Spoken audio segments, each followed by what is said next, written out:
Assalamualaikum warahmatullahi wabarakatuh. Puji beserta syukur, marilah kita panjatkan kepada Allah Subhanahu wa Ta'ala yang telah memberikan beribu-ribu nikmatnya. Tidak lupa salawat dan salam tercurahkan kepada Nabi Muhammad Sallallahu Alaihi Wasallam, keluarganya beserta sahabat. Semoga kita semua mendapatkan syafaatnya dan mendapat petunjuk hingga hari kiamat nanti. Amin. Saya ucapkan terima kasih kepada dosen pengampu yakni Ibu Rizkiatul Hasanah SOS MSOS sebagai dosen sejarah dakwah. Semoga beliau diberikan kesehatan dan diberkahi Allah Subhanahu wa Ta'ala. Amin. Dan saya juga ingin memperkenalkan diri, Muhammad Rizky Mahmudan, mahasiswa KPI 2017. Saya ingin menjelaskan sedikit tentang sejarah dakwah Islam. Semoga bermanfaat. Yang pertama, dakwah Islam pada masa Daulah Abbasiyah. Daulah Abbasiyah merupakan pelanjut Daulah Umayyah. Ia merupakan perwakilan dari kekhalifahan Islam terbesar dan terpanjang dalam sejarah Islam klasik. Daulah yang berpusat di Baghdad ini didirikan oleh Abu al-Abbas al-Saffah, keturunan al-Abbas, paman Nabi Muhammad, sejak tahun 132 Hijriah atau 750 Masehi dan berakhir pada tahun 656 Hijriah atau 1258 Masehi.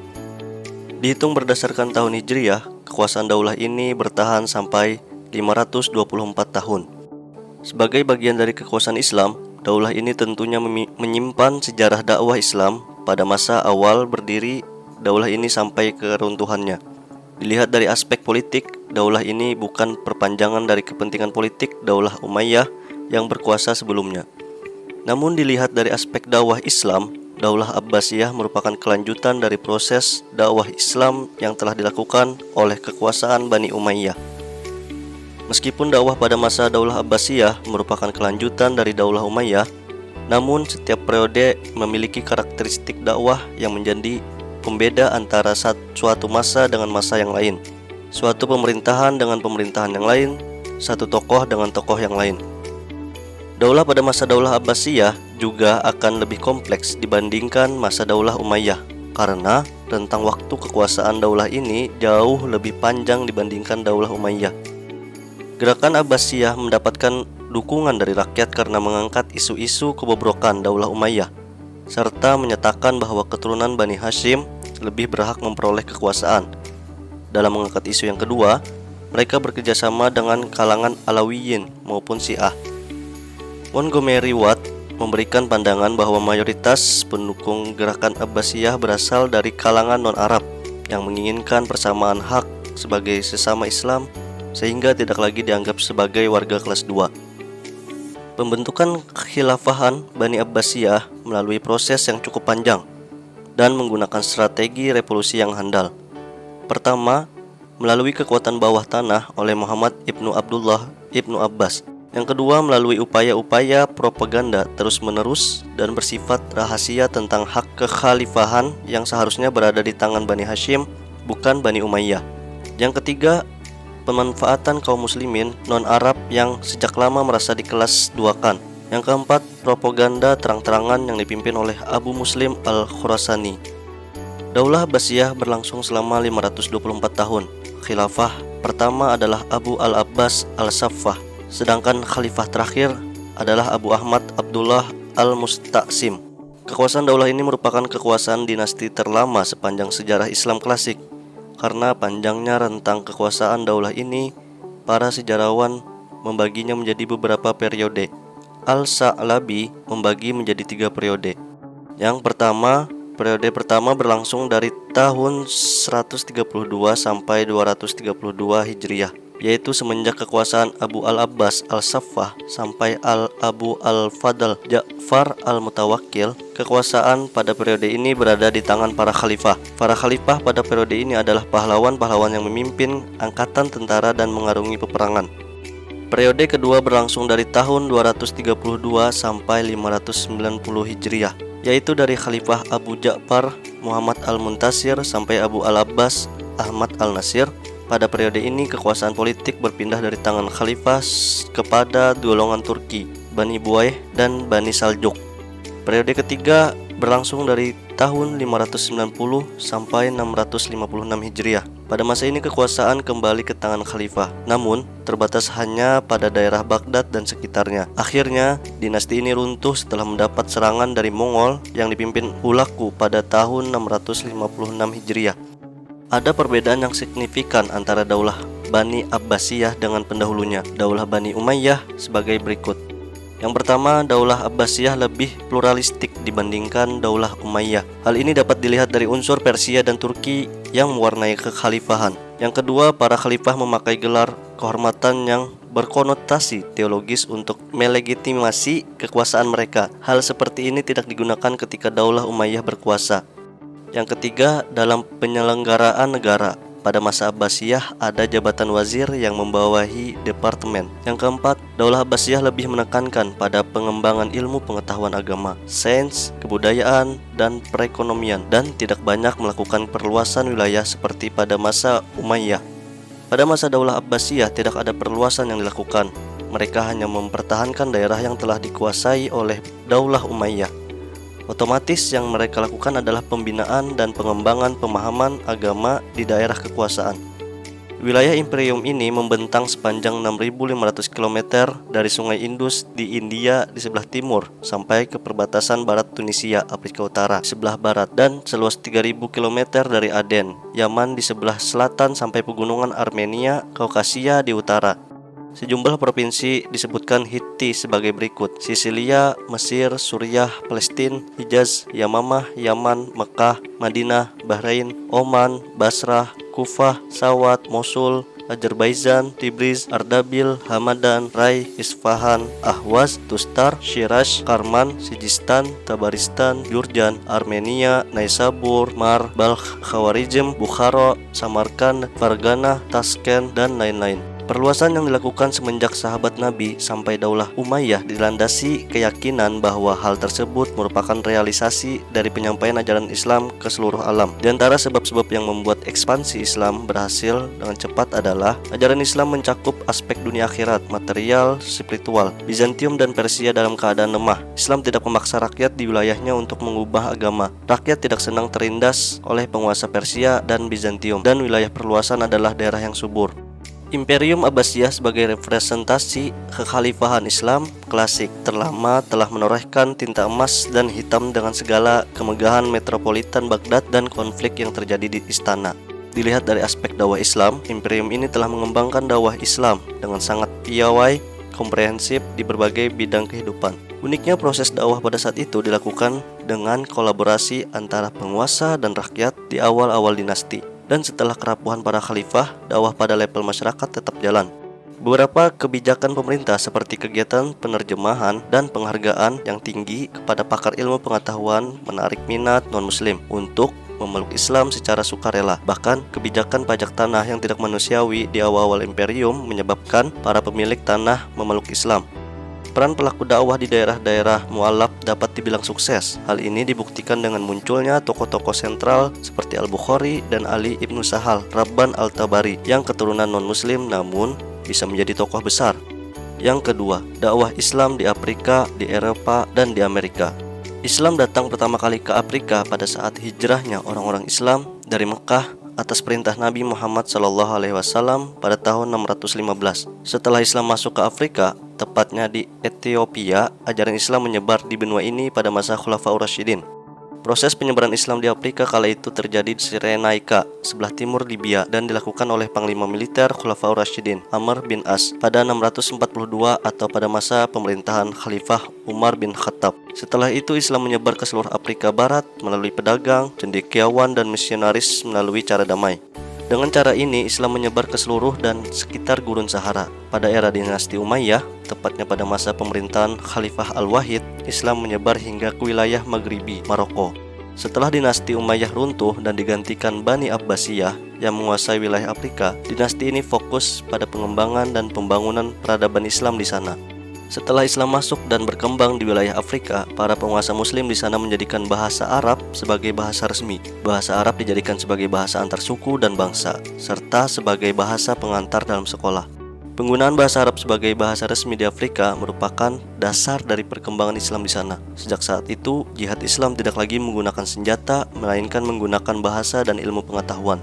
Di bidang administrasi, kehadiran Islam di Afrika memberikan sumbangan besar bagi sistem pemerintahan. Salah satunya terlihat pada dinasti Fatimiyah yang menggunakan sebutan khalifah sebagai kepala pemerintahan dalam urusan dunia maupun keagamaan. Di dalam pemerintahan, khalifah berperan dalam mengangkat dan menghentikan pejabat yang berada di bawahnya. Dalam jabatan pembantu khalifah, seperti Kementerian Negara, dibagi dalam dua kelompok, yakni ahli militer dan ahli keilmuan. Pejabat yang ahli di bidang militer menduduki jabatan keamanan serta pengawal pemerintahan khalifah. Sedangkan pejabat yang ahli di bidang keilmuan menduduki jabatan di bidang hukum, pendidikan, lembaga ilmu pengetahuan, ekonomi dan perdagangan, keuangan, urusan rumah tangga istana, dan urusan agama.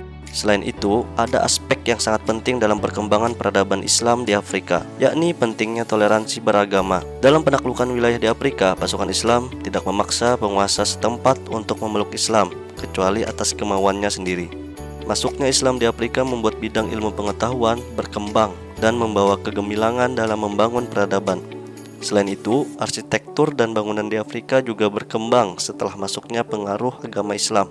Perkembangan ilmu pengetahuan di Afrika dibuktikan dengan berkembangnya kota Kairo di Mesir pada era dinasti Fatimiyah. Kota Kairo disulap oleh pemerintah dinasti Fatimiyah menjadi pusat pengembangan keilmuan dan intelektual Islam.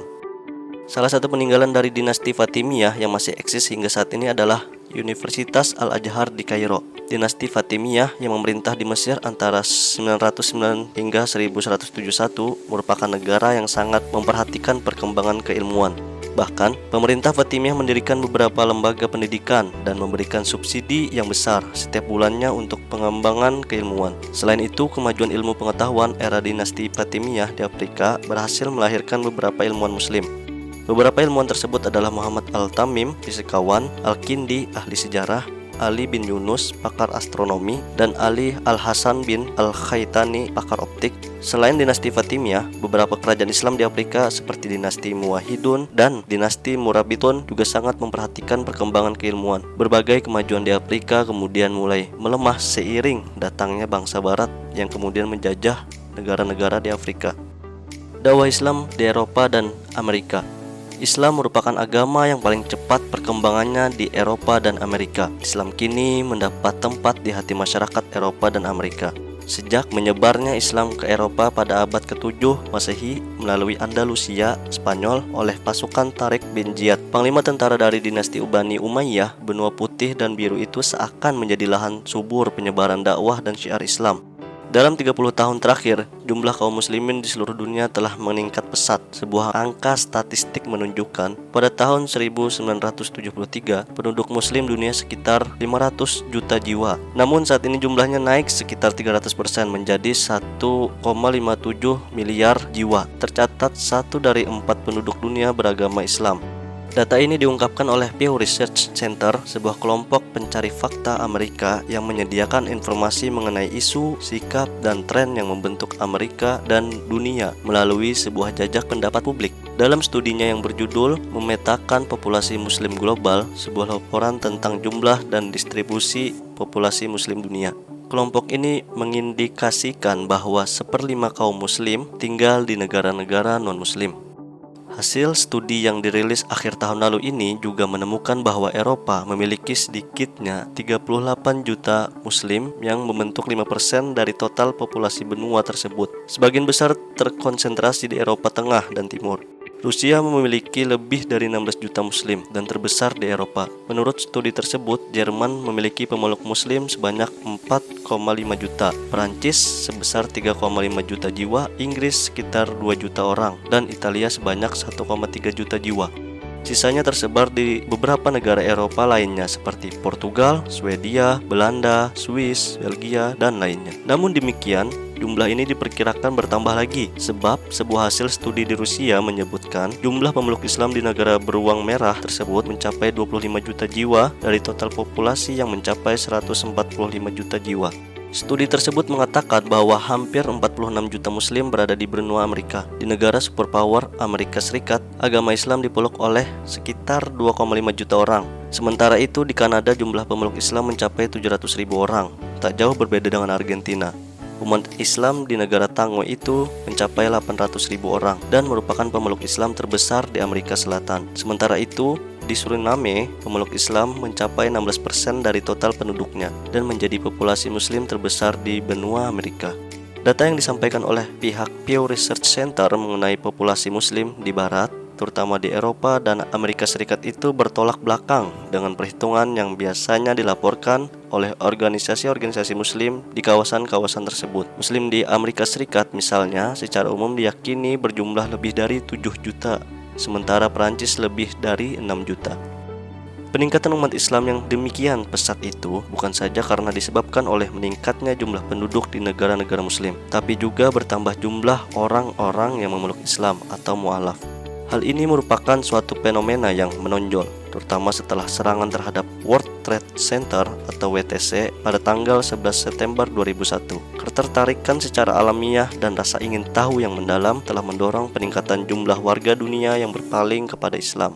Alhamdulillah, kondisi umat Islam di Amerika Serikat baik-baik saja. Umat Islam terus bertambah banyak di sini, baik sebelum maupun sesudah peristiwa 11 September 2001, ujar Muhammad Kodaimi, anggota Nawawi Foundation, sebuah lembaga pendidikan yang berbasis di Chicago, Amerika Serikat.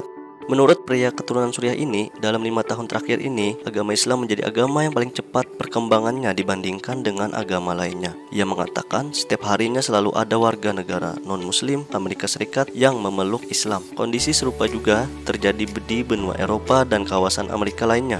Menurut laporan surat kabar Times, setelah peristiwa 11 September, agama Islam mendapatkan perhatian besar dari kalangan warga kulit putih Inggris yang berekonomi kuat dan berpendidikan. Peristiwa itu bukannya membuat makin besar stigma negatif, tetapi makin menambah jumlah anak-anak muda dan peneliti yang termotivasi untuk mempelajari Islam. Bahkan mereka makin tertarik dan akhirnya memeluk Islam.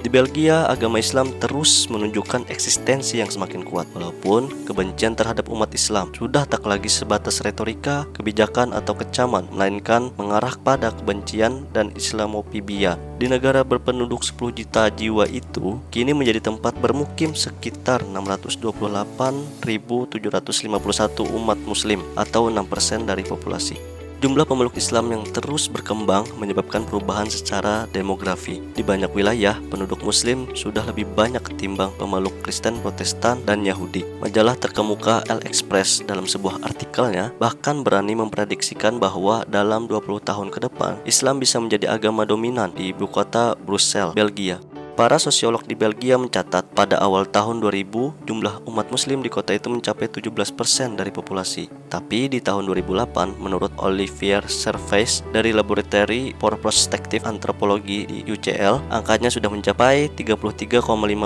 dari populasi, naik hampir 2 kali lipat. Di kota ini sebanyak 33,5% penduduknya atau sekitar 350.000 orang dari 1,1 jiwa memeluk Islam. Subhanallah. Yang ketiga, dakwah Islam di Australia dan di Asia Tenggara. Australia adalah sebuah benua yang terdiri di atas satu negara saja. Artinya hanya ada satu negara saja yang menempati satu benua. Tidak seperti benua lainnya yaitu Asia, Eropa, Amerika maupun Afrika yang dihuni oleh berbagai bangsa dan negara. Penduduknya terbagi dari berbagai etnis, yaitu aborigin sebagai penduduk kulit putih, keturunan Eropa, pribumi, penduduk keturunan Asia baik dari Asia Selatan, Asia Timur, Asia Tenggara maupun dari Asia Barat. Australia tidak memiliki agama resmi di negaranya, artinya bahwa setiap masyarakat bebas untuk menganut setiap agama, kebudayaan, dan kepercayaan yang mereka pilih. Bahkan penduduk Australia juga bebas untuk tidak memiliki kepercayaan atau memeluk. Muslim di Australia memiliki sejarah yang panjang dan bervariasi yang diperkirakan sudah hadir sebelum pemukiman Eropa. Beberapa pengunjung awal Australia adalah Muslim dari Indonesia Timur. Mereka membangun hubungan dengan daratan Australia sejak abad ke-16 dan 17. Nelayan dan pedagang dari Makassar, Indonesia, tiba di pinggiran utara Australia Barat, Australia Utara, dan Queensland. Mereka melakukan perdagangan dengan penduduk asli setempat dan mencari teripang sebagai makanan yang akan diperdagangkan di pasar Cina untuk mendapatkan keuntungan. Bukti dari kunjungan awal ini dapat terlihat dari beberapa kesamaan bahasa yang dimiliki orang Makassar dengan penduduk asli pinggiran di Australia. Migran Muslim dari pesisir Afrika dan wilayah pulau di bawah kerajaan Inggris datang ke Australia sebagai pelaut pada akhir dasawarsa 1700-an. Populasi Muslim semi permanen pertama dalam jumlah yang signifikan terbentuk dengan kedatangan penunggang unta atau julukan untuk orang Arab yang menetap di pedalaman Australia pada dasawarsa 1800-an. Salah satu proyek besar yang melibatkan penunggang unta Afghanistan adalah pembangunan jaringan rel kereta api antara Port Augusta dan Alice Springs yang kemudian dikenal sebagai GON. Jalur kereta api dilanjutkan hingga ke Darwin pada tahun 2004. Mereka juga berperan penting dalam pembangunan jalur telegrafi darat antara Adelaide dan Darwin pada tahun 1870 sampai 1872 yang akhirnya menghubungkan Australia dengan London lewat India. Melalui karya awal ini, sejumlah kota GON berdiri di sepanjang jalur kereta api. Banyak dari antara kota-kota ini yang memiliki sedikitnya satu masjid, biasanya dibangun dari besi bergelombang dengan menara kecil. Jumlah umat muslim di Australia modern meningkat dengan cepat setelah Perang Dunia Kedua pada 1947 sampai 1971.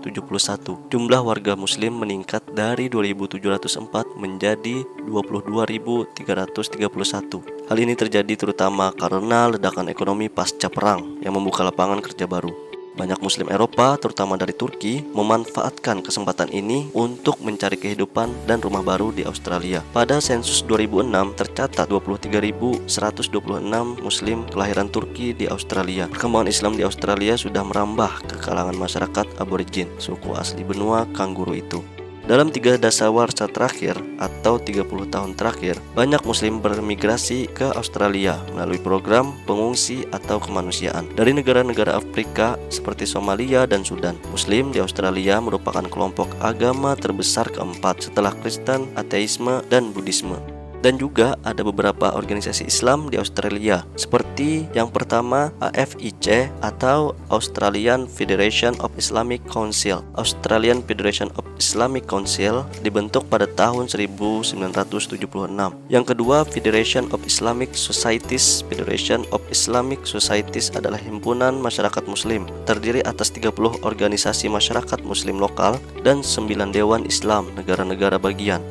Yang ketiga, Muslim Student Associations atau himpunan mahasiswa muslim. Organisasi-organisasi ini mengeluarkan majalah Al-Manar atau majalah berbahasa Arab dan Australia Mimaret atau berbahasa Inggris. Dan yang keempat, Muslim Women's Center atau Pusat Wanita Islam.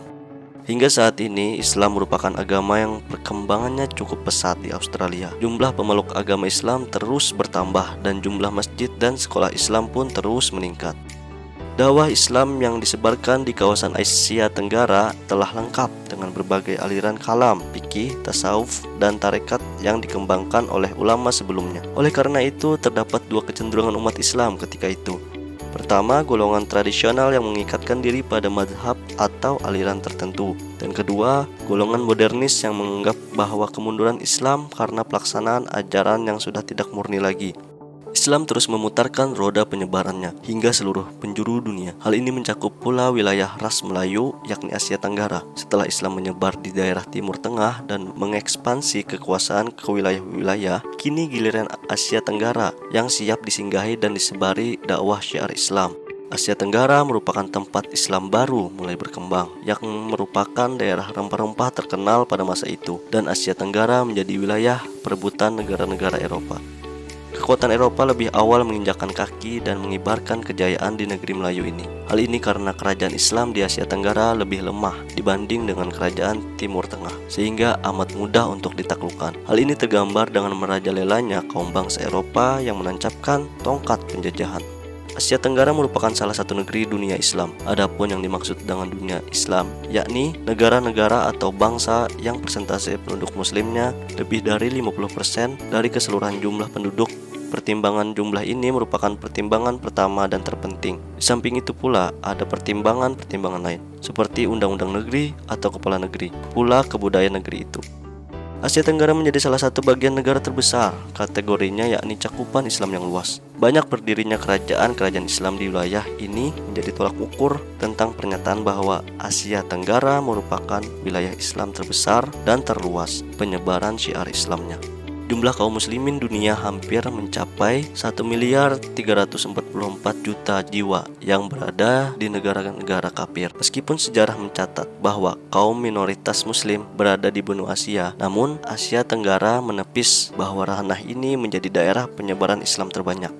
Adapun luas wilayah dunia Islam secara global mencapai 31,8 juta kilometer atau sebanding dengan 25% dari seluruh luas dunia. Memanjang mulai dari Indonesia sebelah timur hingga ke Senegal di sebelah barat, dari utara Turkistan hingga ke selatan Mozambik. Adapun wilayah-wilayah Asia Tenggara secara khususnya mencakup negara-negara Malaysia, Indonesia, dan Filipina Selatan. Adapun Islam telah tersebar dari wilayah ini lewat jalur perdagangan dan dakwah.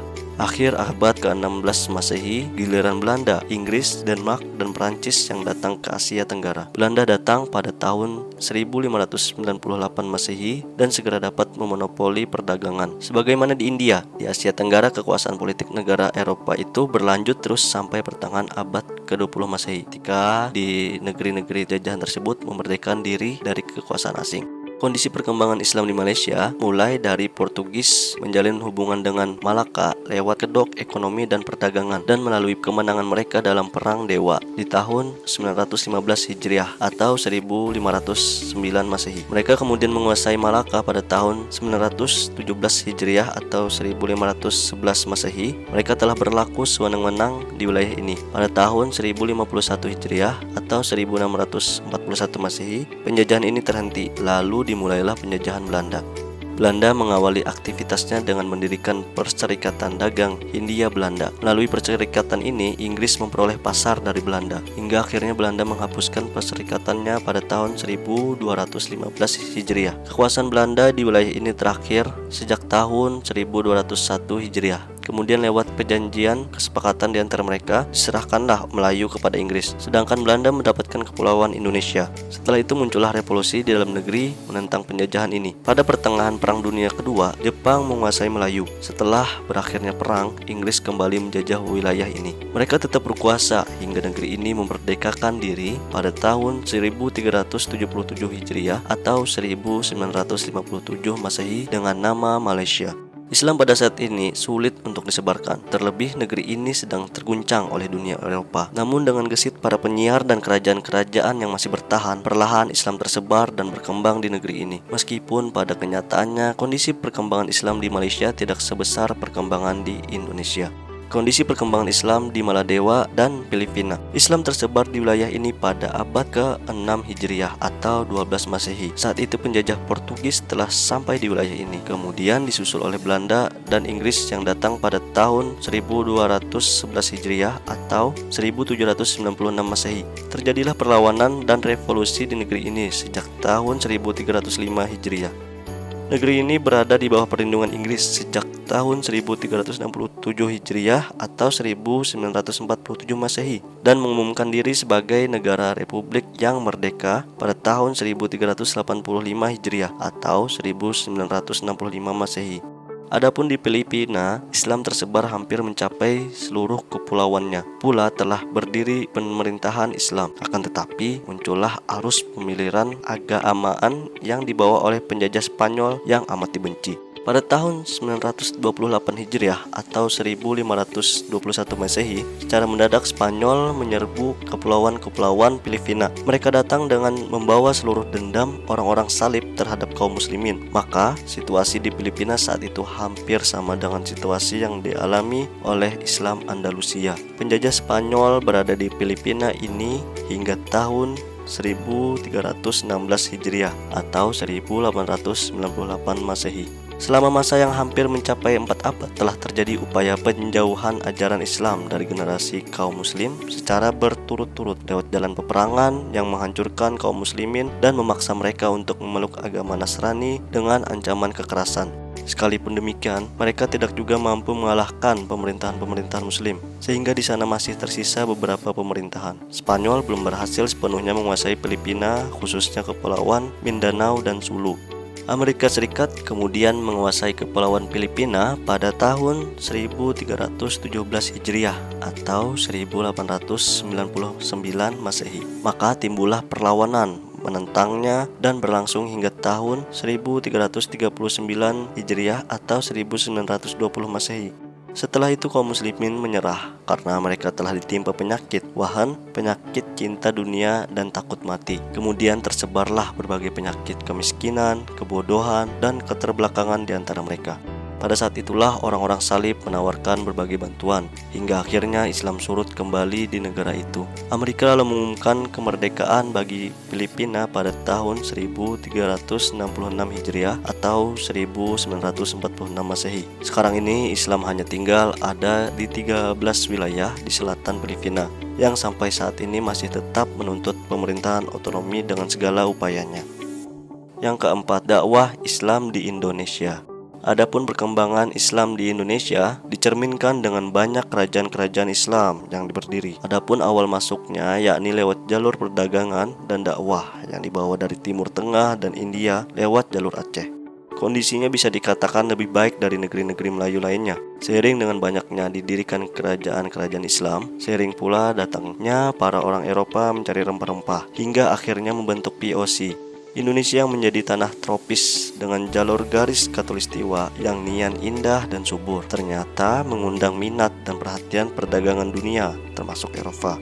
Eropa masuk lewat Portugis dengan tujuan awal untuk berdagang. Namun setelah lama tujuan mereka beralih untuk mengeruk kekayaan alam Nusantara. Di samping itu mereka pun menyebarkan pula agama Nasrani hingga tersebarlah di Indonesia berbagai agama, yakni Islam yang dibawa oleh Timur Tengah, Nasrani oleh Portugis, dan Hindu-Buddha yang pertama kali menginjakan kaki penyebarannya di Indonesia oleh India. Sebelum Islam datang ke Indonesia, sebelumnya telah lebih dulu hadir dan penyebaran yang dilakukan yakni oleh orang India yang membawa dakwah agama Hindu-Buddha. Maka sebenarnya kerajaan yang berdiri pertama kali banyak dari kalangan basic Hindu-Buddha. Namun setelah orang-orang Arab menginjakan kaki pertama kali di Nusantara dan sembari membawa syiar dakwah Islam, maka seiring itu pula berdirilah kerajaan-kerajaan Islam menyusul kerajaan-kerajaan Hindu-Buddha yang telah lama berdiri. Sedangkan di wilayah Nusantara yang mula-mulanya dimasuki Islam adalah pantai barat Pulau Sumatera dan daerah Asai yang terletak di Aceh Utara, yang kemudian masing-masing daerah tersebut berdiri kerajaan Islam yang pertama, yaitu Kerajaan Perlak dan Samudra Pasai. Menurut keterangan Profesor Ali Hasmi dalam makalah pada seminar Sejarah Masuk dan Berkembangnya Islam di Aceh yang digelar tahun 1978, disebutkan bahwa Kerajaan Samudra Pasai lah kerajaan pertama di Nusantara dengan rajanya yang pertama adalah Sultan Malik As-Saleh. Sultan Malik As-Saleh sendiri semula bernama Merah Silu setelah mengawini putri Raja Perlak kemudian masuk Islam berkat pertemuannya dengan utusan Syarif Mekah yang kemudian memberi gelar Sultan Malik As-Saleh. Kerajaan Islam Samudra Pasai adalah kerajaan Islam pertama di Indonesia. Kemunculannya sebagai kerajaan Islam diperkirakan sekitar awal atau pertengahan abad ke-13 Masehi sebagai hasil proses islamisasi daerah-daerah pantai yang pernah disinggahi oleh para pedagang muslim sejak abad ke-7 Masehi dan seterusnya. Raja pertamanya adalah Malik As-Saleh. Pulau Sumatera adalah daerah Nusantara yang paling awal melakukan kontak dengan para saudagar muslim. Sebelum sampai di Cina, para pedagang dari Arab, Persia, dan India singgah di pelabuhan-pelabuhan di sepanjang pantai Sumatera. Pada saat yang sama, kerajaan Sriwijaya sedang mengalami kemunduran. Pusat-pusat pelabuhan dagang tersebut terus bergeser ke arah utara. Keberadaan para saudagar muslim merupakan sumber ekonomi yang sangat menguntungkan. Keunggulan para pedagang muslim memudahkan mereka memantapkan posisi sehingga dengan mudah bisa masuk ke lingkaran istana melalui perkawinan dengan perempuan dari kalangan bangsawan setempat. Ketika kaum penjajah datang ke Indonesia, Islam sudah mengakar dalam hati bangsa Indonesia. Bahkan saat itu sudah berdiri dari beberapa kerajaan Islam seperti Samudra Pasai, Perlak, Demak, dan lain-lain. Beberapa ajaran Islam seperti jihad, membela yang tertindas, mencintai tanah air, dan membasmi kezaliman adalah faktor terpenting dalam membangkitkan semangat melawan para penjajah. Bisa dikatakan bahwa hampir semua tokoh pergerakan, termasuk yang berlabel nasionalis radikal, sekalipun sebenarnya terinspirasi dari ruh ajaran Islam. Sebagai bukti, misalnya Ki Hajar Dewantara atau nama asli beliau Suryadi Suryaningrat tadinya berasal dari Sarekat Islam. Soekarno sendiri pernah menjadi guru Muhammadiyah dan pernah nyantri di bawah bimbingan Cokroaminoto. R.A. Kartini juga sebenarnya bukanlah seorang yang hanya memperjuangkan emansipasi wanita. Ia seorang pejuang Islam yang sedang dalam perjalanan menuju Islam yang kafah. Ketika sedang mencetuskan ide-idenya, ia sedang beralih dari kegelapan kepada cahaya terang-terangnya Islam. Latimura, seorang pahlawan yang diklaim sebagai seorang Nasrani, sebenarnya adalah seorang Muslim yang taat. Semangat jihad yang dikumandangkan para pahlawan semakin terbakar ketika para penjajah berusaha menyebarkan agama Nasrani kepada bangsa Indonesia yang mayoritas sudah beragama Islam, yang tentu saja dengan cara-cara yang berbeda dengan ketika Islam datang dan diterima oleh mereka. Bahwa Islam tersebar dan dianut oleh mereka dengan jalan damai dan persuasif, yakni lewat jalur perdagangan dan pergaulan yang mulia. Bahkan Wali Sanga menyebarkan dengan seni dan budaya.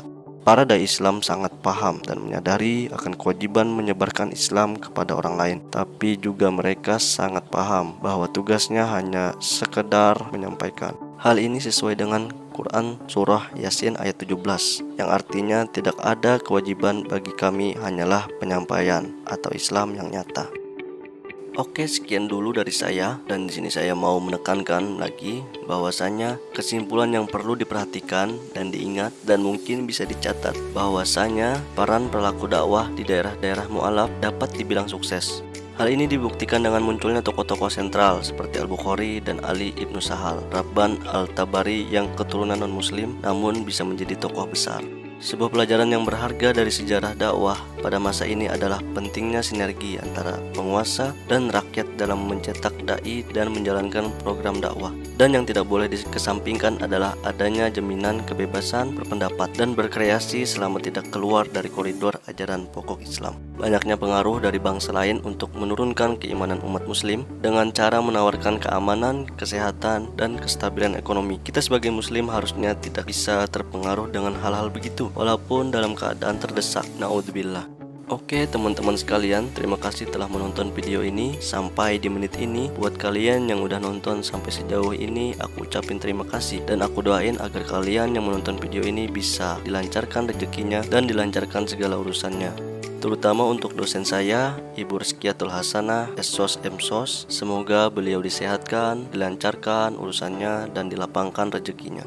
Dan saya tekankan lagi bahwasanya di sini saya berusaha menyelesaikan tugas yang saya rangkum dari berbagai macam sumber dan sangat bisa memungkinkan bahwasanya terdapat kesalahan atau terdapat hal-hal yang kurang berkenan atau banyak kekurangannya. Saya persilahkan buat kalian yang ingin menambahkan, silahkan tambahkan di kolom komentar. Dan jangan lupa diberikan saran dan diluruskan. Sebagaimana jika menemukan kesalahan saya, maka tunjukkanlah jalan di mana yang benarnya atau yang valid. Karena di sini saya merangkum dari berbagai macam sumber dan saya kembangkan sendiri agar video ini dan tugas ini dapat terselesaikan dengan sungguh-sungguh. Dan saya harap video ini dapat bermanfaat di dunia dan di akhirat. Sekian dari saya ucapkan banyak terima kasih yang udah nonton video ini.